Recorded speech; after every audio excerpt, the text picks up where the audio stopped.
ఉగాది లేదా యుగాది. ఒకప్పుడు సృష్టి ప్రారంభం ఆ రోజున జరిగిందిట, అందుకని యుగాది, నూతన సంవత్సరారంభం.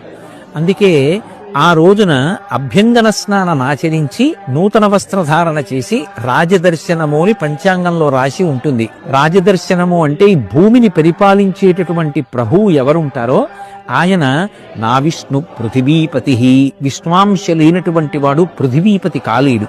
ఇప్పుడు మనం రాజదర్శనం చెయ్యాలి అంటే తేలిక మార్గం, రాజులకు రాజు పరమేశ్వరుడు, రాజశేఖరుడైన. అందుకే రాజన్మత్తమరాళమందగమనాం రాజీవ పత్రేక్షణాం రాజీవ ప్రభవాది దేవ మకుటై రాజత్పదాంబోరుహాం రాజీవాయత పత్రమండిత కుచాం రాజాధిరాజేశ్వరీం శ్రీశైల స్థలవాసినీం భగవతీం శ్రీమాతరం భావయే అంటారు.